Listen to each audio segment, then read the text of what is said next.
challenges and opportunities. We will have an opportunity, number one, to hear what our panelists think those future challenges and opportunities are. We'll have a brief open conversation, and then again we can throw it out to be led in any direction that people want to lead us in, and they're all happy to do that. So, Andrew, can I start off by asking you just in a few terse sentences to set out your stall? Okay, so thank you, Justin. So so effectively it's all about the user. So we often talk about technology and regulation, but actually we've got to put the user at the heart of everything we do. So mobility is necessary for the whole community. We need to make it accessible, and we need to make it work for everybody in the world. We need an integrated approach. We need all the different modes working together. I think we're going to see a change of the language we use. We're not going to be talking about cars or buses or taxis anymore. We're going to be talking about mobility solutions. And I think there needs to be an integrated approach across locations as well. So there's a lot of talk about clean air zones being developed. We need to make sure that the regulation is consistent so that the industry can develop the technologies to provide mobility for the future. And underpinning all that is data, and we need to make sure that the data is accessible, the data can be shared effectively, and we need to find the right mechanisms to ensure that data is working to make sure that mobility solutions are delivered for the users. Andrew, perfect. Lars Heidenreich. Yes. Does it work? Could please anybody just turn on my slide? Is anything happening? No, not that I can see. Oh, yeah, here we go. Here we go. So it's all about human thinking.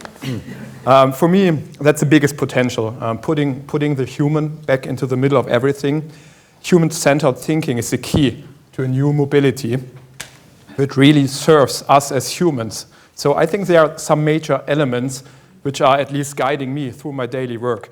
And these elements are emotion, beauty, intelligence, integrity, life, society, obviously sustainability, and innovations. And I think Cedric, our first self-driving car presented at Geneva Motor Show, is a pretty good example to put some highlights on the principles I just mentioned. So what about emotion? Look at the eyes of Cedric. I think it's pretty emotional. It looked like a baby almost. What about beauty? I think it's an almost sculptured car. There's a lot of attention and love for every detail. Intelligence, it's a self-driving car, so it's pretty smart, and it even speaks better English than I do, so it's smart. Integrity, is it the right thing to do? Yeah, it is the right thing to do. We heard several times today that autonomous driving cars will save thousands of lives. They will bring mobility to everybody, to the elderly, to the blind, to the kids. That's a good thing to do. Does it enhance our life? Yeah, I'm pretty sure. It's just one click and the mobility is just there. Integrated, deeply integrated in the whole ecosystem with several solutions and services just for you. And sustainability, I really can't imagine Cedric being an internal combustion driven car. It's purely electric. It's green charged. And it's probably a shared vehicle. So a lot of people in just one car, making your cities just free of cars and just for you, for the citizens. Innovation. Is it innovation? Yeah, of course it is. It's packed with innovation, actually. And I brought one with me, and that's a Volkswagen One button. So it's just one click, and Cedric, so that's the show, Cedric will appear. And the best thing is, it looks cool, and it's even available in gold. Thank you. Fantastic, thank you. Look, Van Sitters, beat that. Yes, well, thank you. And I think I have the wonderful opportunity, and I'm really grateful that you invite me also to bring in the perspective of commercial vehicles, because that's quite another world where all the emotions are a little bit more damped, and where everything is about transport efficiency at the end. And we are in a domain where at the end the money counts so much that all the emotions are right away on a second priority, I think. Although the truck must still look very attractive, as we say, but most of it is business-wise, and we are connected in the truck industry already for years, as we have our customers working with planning systems where all those vehicles and their drivers are connected with the back offices and do their day-to-day planning on a very precise way, making it as efficient as possible. So connectivity in the commercial vehicle area where we are moving around goods, not persons, but goods, is in fact already on the way of being connected heavily. And we are looking forward to the next decade where we are going to increase the connectivity much more, where we are going to, let's say, from lower frequency domain communication to high frequency domain communication. So real time, on the spot, the right information being available to make the transport as efficient as possible, taking care of bringing those goods from A to B, as well as being as safe as possible, avoiding accidents, and being also sustainable, taking care of the environment, knowing that the CO2 footprint and air quality are also priority in our society. So I welcome all of you to challenge the commercial vehicle area as well, to step into this domain as well, and we are partner in this, and that's for sure. Thank you. Neil. Yeah, thank you. So firstly, I think it's important from a Bosch perspective to outline just how big we are. You know, we are a 70 billion plus company with 390,000 people working worldwide. And you know, our core focus, and one of our core focuses, is the automotive industry, where we provide a cross OEM platform and support on a highly technology-driven level. So for us, there's a lot of talk already today around this technology development. Bosch are the guys, you know, we're doing some of this right now in terms of driver assistance and the advanced systems we're seeing come onto vehicles. I think for me, you know, I would just want to say, you know, I think we're living in a remarkable time. I mean, we're seeing that on multiple levels, but none more so within automotive and mobility. I think every time I switch LinkedIn, I go to LinkedIn and there's somebody retweeting or reposting news. And I don't know about you guys, but get pretty tired of this. You know, somebody does something and 5,000 people say something about it. But for us, Bosch, you know, we're very focused on doing real things that improve society and improve quality of life. They're core values for Bosch. And just a little note on safety. I mean, I think safety was covered really well earlier on today, but the wonderful thing about working at Bosch, you know, I was at Bosch Connected World in Berlin, where we had 3,000 associates and colleagues and customers there for our Connected World conference. And just across the way, I got introduced to one of our guys that was the IP guy behind ESC, you know, so electronic stability control. And it's that kind of level of safety, that kind of authenticity that we bring to this this conversation. But for me, the main focus is the mobility world and looking at how we're going to integrate and work in cities in the future. And really the challenge is looking at Bosch as a total. What we heard earlier regarding, you know, the link between the home, the vehicle, the workplace. The great advantage I think we have in Bosch, and the unique opportunity we have at Bosch, is that we are into all of those areas. You know, I think it never ceases to make me laugh that the first thing I did when I moved over from research and development with TRL into Bosch, you know, one of my family members said to me, Neil, why have you gone from autonomous vehicle development projects to working on white goods? You know, and I said, look, yeah, it's not the case. You know, we've got this huge 40 billion plus automotive business where we're right at the cusp of this.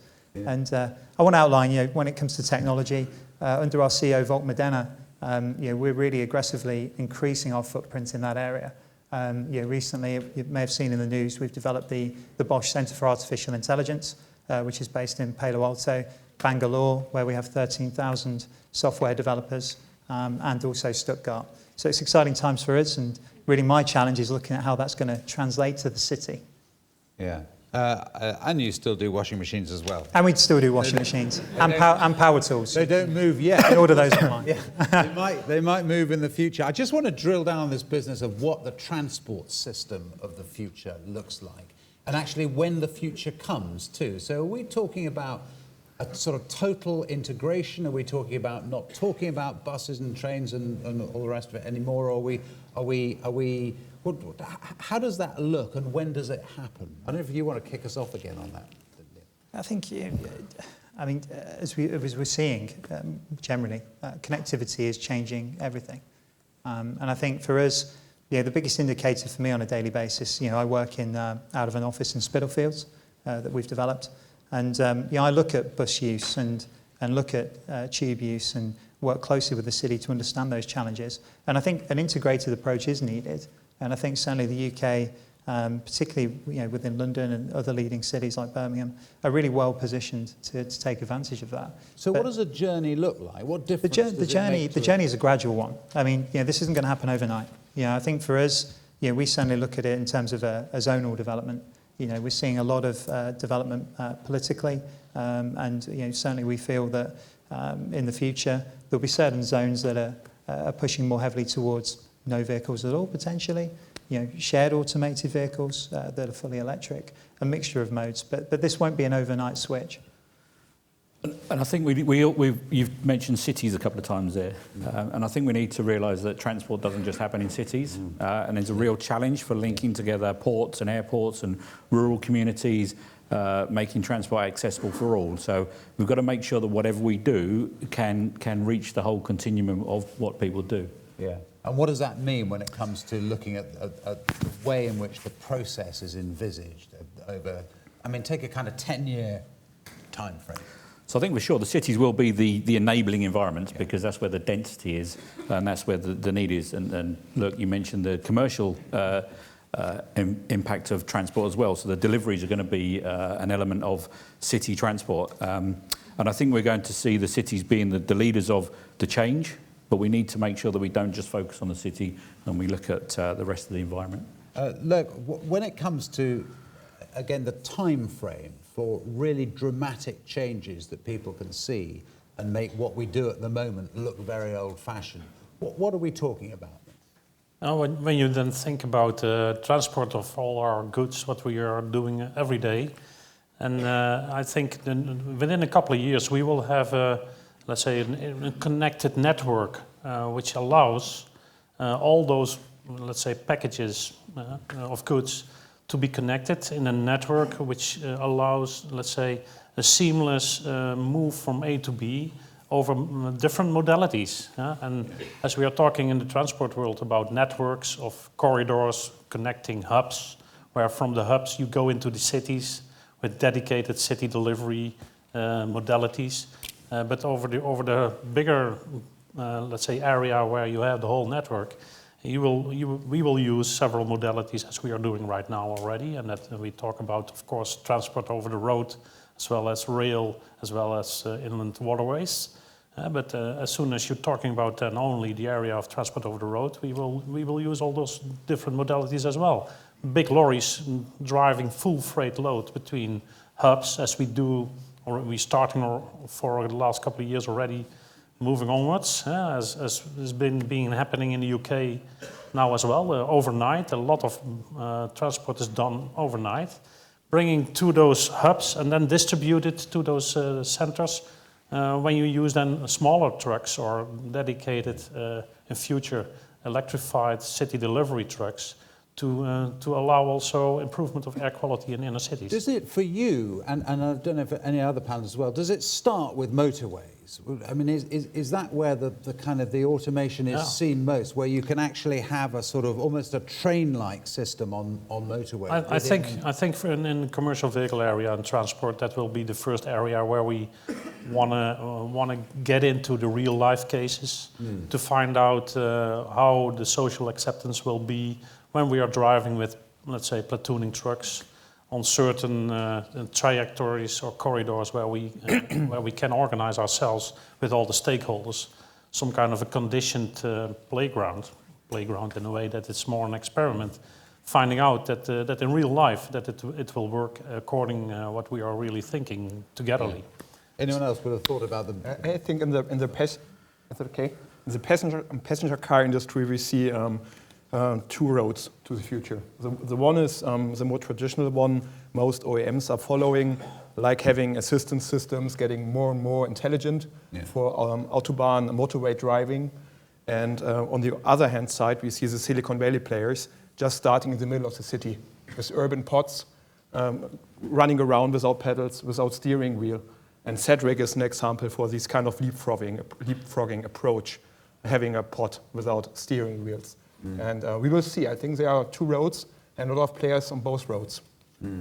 Anyone else with a thought about where it starts and where, Not sure where it develops fast? Where it develops fast. I think one of the key things is actually to get some real-world trials. There's nothing better than actually testing these things in the real world with the real potential users. So it could be at a city scale, or it could be on a motorway or autobahn scale. But we just actually need to.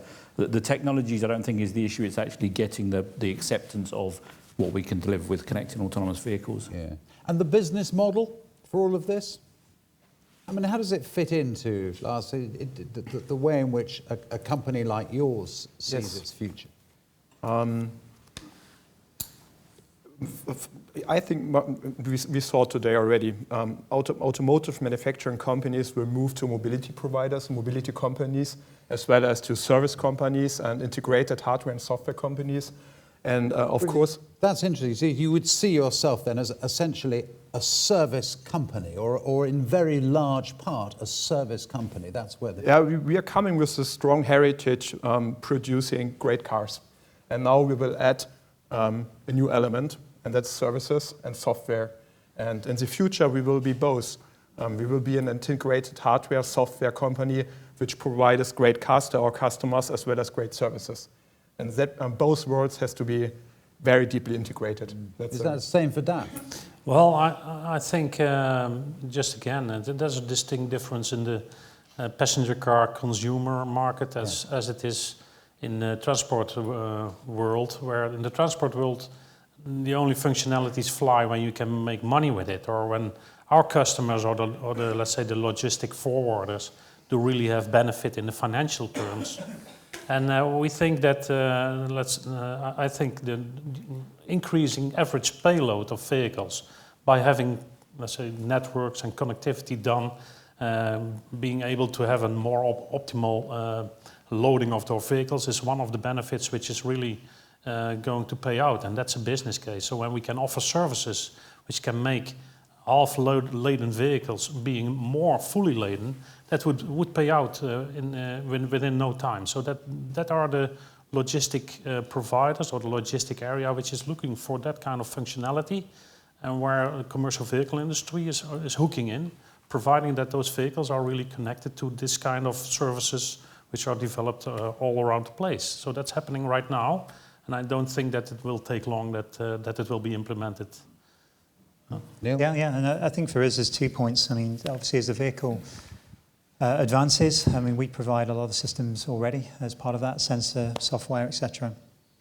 Things like AEB, for instance. I mean, the penetration in the UK is around 21% at the moment. 21%? Yeah, 21%. And this is a potential life-saving technology. And more needs to be done around advancing these systems, I think, for highway implementation. But when it comes to the city, I think everything's up for grabs. I think, for us, we're working alongside our traditional partners, but also very much focused on what the new ecosystem looks like.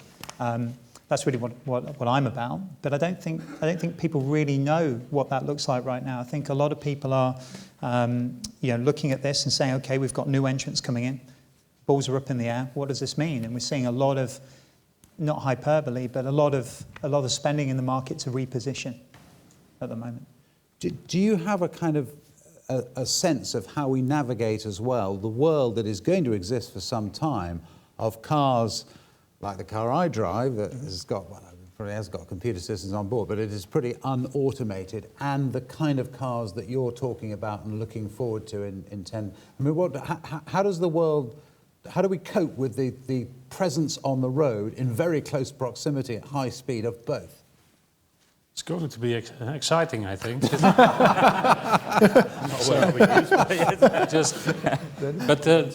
We just talked about it during our let's say our coffee break. Imagine we as human beings are equipped with such a wonderful lot of sensors and having such a intelligence, not artificial, but intelligence, that when we walk along the corridors, that we don't hit each other. And we are like the birds which we saw, but then walking in one direction and not all over the place. So we are even more intelligent. And that's happening in traffic as well. When you go into dense areas as London or Rome or whatever, everybody's moving along as a swarm, as being intelligent people and avoiding that we are crashing. So as soon as the technology is going to overperform this kind of thing, then we are in a world that it will work. And then your question, how will it work in coexistence? That will be a challenge. And my personal view, I think it would be good to start with conditioned areas where we can experiment in real life cases with that. Right. So don't go into the open with it, but start with conditioned, as I just mentioned, highways where we have certain time slots where automated vehicles can go along, and even start with special regulations for automated vehicles, give them some incentive to go on the left lane or on the right lane, a special lane where you say, okay, go along. Yeah. And make step-by-step approaches instead of let's go for the swarm in total. Yeah. But I think you can do something before that. And the computing and modelling capabilities we have at the moment, we can do a lot of this virtually. We can test out those different scenarios really cleverly, really in the virtual world before we even put anything into the real world. Sure. There's a lot of work that's been done, and that will save a lot of money and a lot of time in the advancements of the technology. I agree. I mean, for me, we can't underplay the level of technology that's currently in vehicles. I mean, there's a lot of capability within vehicles right now that's perhaps a little bit underutilized. You know, things like ultrasonic sensors and others. But I think for me, what gets really exciting is the swarming capability. And I think when we see things like autopilot, which are coming fairly rapidly, autopilot functionality on highways. I think the ability to kind of geolocate issues, share issues. Yeah. I think the benefits to safety are going to be transformational. Yeah. Absolutely. We heard from the Minister earlier on, who was very up for it and said all the things that, in a sense, you'd expect a government minister to say in a conference like this. But one of the things that really struck me is he was really keen to emphasise how flexible and fast-moving and agile, I think he used that word, government was going to be. Where do they need to concentrate in order to make the maximum impact from government, or to be of the maximum amount of assistance? I think for me, I mean, speaking as formerly as a TRL Transport Research Laboratory, we work really closely with government. I think the government in the UK is doing great things. I think that needs to be said. They got out of the gate very early on. In terms of enabling testing on the roads, CCAV team did a fantastic job. The challenge now is to double down on that, and I think obviously the announcement today, enabling test beds in the way that the Secretary of State outlined, is the right way to go. There's an awful lot of work to do. I would like to add one specific area where I think government and institutions supporting the government can do a wonderful job, and they are working on it, I know, but that is specifically the certification of allowance of such vehicles on the road. Just to organize that, of course, there are a lot of entrepreneurs in the world who want to test and go into real-life cases, but just to protect ourselves for possible early failures by, let's say, allowing non-professionals getting into this kind of an experiment. We should organize, and I think there's a job to do by the government and regulations to organize good technical certification procedures to allow that kind of functionalities going on the road and doing things in a real-life case environment. And I think that's really positive. And the government needs to listen to the industry, but the industry needs to also continue with its consensus view, so that shared ownership of what is needed for the barriers the government needs to support the industry with is really important. And I think that works particularly well in the UK. The government industry are working very well. The Automotive Council is a really beneficial environment. That's what we need. I think a good cooperation can help us to find that kind of, let's say, step-by-step regulations or certifications to get into implementation of this kind of autonomous functionality. Yeah. So I'm by no means an expert in British law, obviously, but we need pretty close these kind of testing areas and possibilities to let the cars go on the street. And it's not only about testing the technique. For me, coming from a service design point of view, it's also about testing the services and the businesses, and how should the service, feel like. What is the touch and feel and the UX of everything? How is it integrated into a bigger ecosystem? And that's a huge challenge. And we should start better today than tomorrow to figure out how it works. Yeah. Since we all know from other industries how it feels to be disrupted, right? like Airbnb or some telecoms, it's not a good feeling, and we really should try and test out our new business service and business innovations. Yeah.